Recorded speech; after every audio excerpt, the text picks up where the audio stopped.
So you guys, I hate to be the bearer of bad news, but that gumbo is what made me sick. I told you all I called the health department. Um, it says, "Good morning, Erica. This is Justin with the Houston Health Department. I was calling to give you an update on the complaint filed against Mama Tina's Gumbo at the rodeo. In short, the temporary establishment was closed due to inaccuracy between their permit application and the actual food preparation." Louisiana has some of the best food in America when it comes to culinary cuisine and how foods are made. So it is to my shock to find out that Miss Tina, whose family is from Louisiana, has a gumbo food truck that no one likes. Oh my God. This tastes like water. That's what it tastes like, the noodle juice. It is bad. Tina Knowles recently found herself at the center of attention after her gumbo stand received a lot of mixed reactions. While people online had already been sharing different opinions about the taste, things took a more serious turn when reports claimed the stand failed to meet certain health standards. This led to it being shut down, which only made the situation more public.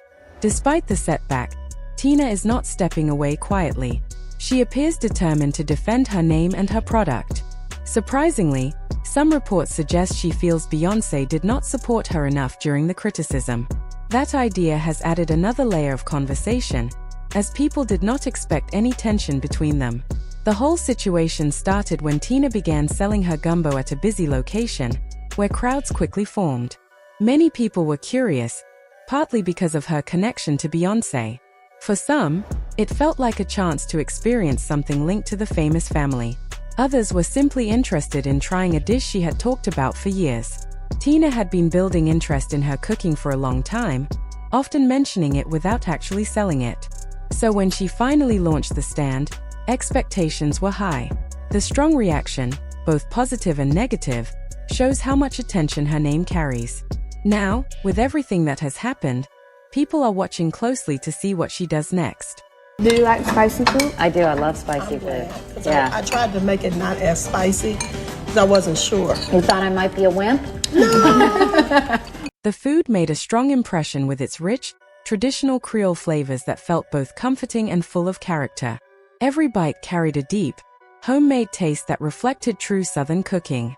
During a visit with the family, it became clear that their lifestyle blends bold flavor with warmth and joy, creating an experience that feels lively, welcoming, and full of heart. It was so fun. You know, it was a full circle moment for me because my kids grew up eating all this crazy junk food and fried Snickers and turkey legs, and I never thought I'd be there with the food booth. And so I've just enjoyed talking to the people, walking around eating all this junk, and seeing all the animals, and it just brought home back, you know, so it's fun. Tina Knowles described her gumbo as an authentic Louisiana recipe and often said it was one dish she truly mastered. However, soon after the launch, questions began to come up. At first, she proudly shared how much time and effort went into preparing it, claiming it took around 16 to 18 hours to cook properly. Instead of impressing everyone, that statement made some people curious, and they started questioning whether the process and details really made sense. Okay, Mama Tina, it's good, it's good. I can't wait to try it. So I'm so excited for Mama Tina's Gumbo. Every year, the Houston Livestock Show and Rodeo introduces new foods to tantalize our taste buds. This year, it is the debut of Mama Tina's Gumbo. We are excited to try it, and we hope you will be too. And right now, we have Miss Tina Knowles here to talk to us about this. Hey, Miss Tina. Hi. Okay, so tell us, what is in this famous gumbo? Well, we have two types. One is chicken and sausage, and the other is seafood. That's the deluxe. That's my favorite. Gumbo is so flavorful. It is cooked for 16, 18 hours, just simmered to perfection. We haven't had one person not to say that it was delicious. That there was something in the gumbo when she told you it would take her 16 to 20 hours to make. What meal besides barbecue takes that long to make? And that's if you're doing like competition barbecue where you're like smoking brisket and you're really trying to get tender meat. No stew or no soup on this planet takes over 16 hours to make. That was her telling you that this shit ain't just a regular gumbo. As the conversation spread online, many people began questioning how the gumbo was being prepared. Some pointed out that seafood dishes usually don't require such long cooking times. They explained that if seafood is cooked for too long, it can lose its texture and become tough, which can affect both the taste and overall quality. Others also raised concerns about food safety, saying that leaving something like gumbo sitting for extended periods, especially in warm weather, could increase the risk of it going bad before being served. The situation became more confusing when Tina Knowles mentioned that she wasn't personally cooking every batch herself, but instead was sharing her ideas and methods with others who were preparing it. That statement led to more questions, as people expected her to be directly involved if the recipe was being promoted as her specialty. On top of that, the large crowds lining up to try the dish added pressure to the situation. With so many people interested, it became harder to maintain consistency and quality. As reviews started coming in, they were mixed, with some positive comments but also many negative ones. Some critics even felt that certain good reviews might have been influenced by promotion rather than genuine opinion, which made it difficult for others to trust what they were hearing. Overall, the situation quickly turned from excitement into debate, with people discussing everything from cooking methods to food safety and authenticity.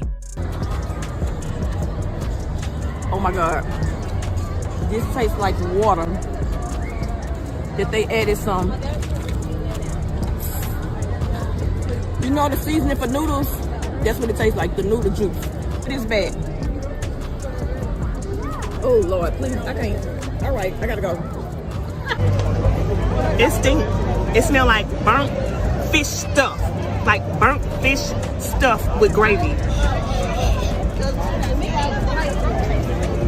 I like to, but the smell is I can't even go through with taking a real taste. Reports started spreading that several people felt sick after eating the gumbo, with some claiming they experienced serious stomach problems.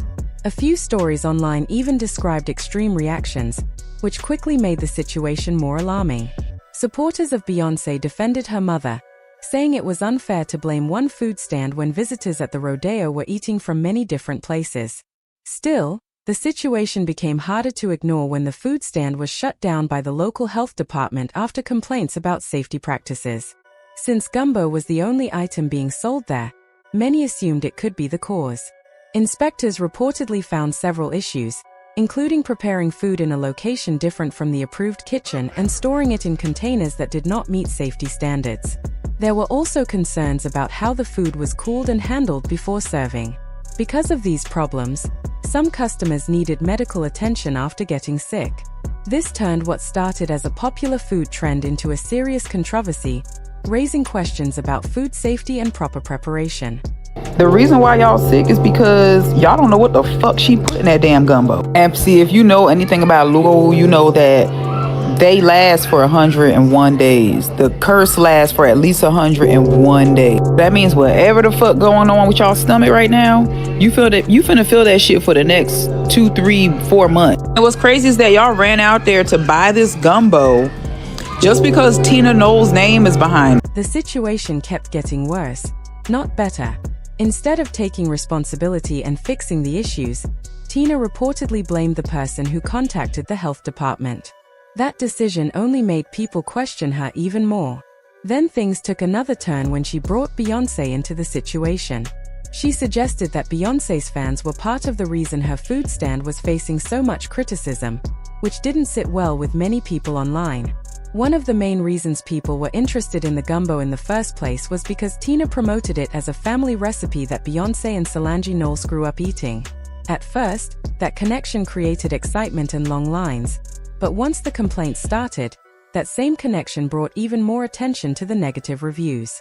It seems Tina had bigger plans for the business, possibly turning it into a restaurant or even expanding it into a franchise. Because of that, she may have expected support from Beyonce, whether through promotion or help managing the situation. However, Beyonce is known for staying quiet and not directly addressing controversies, so that support never came. Now Tina is trying to present the shutdown as a normal inspection, but the public reaction has already shaped the story. Even though the stand reopened, many people have lost interest and trust. The excitement has faded, and the crowd is no longer there. At this point, It looks like rebuilding her reputation will take time, patience, and a different approach if she wants people to give her business another chance.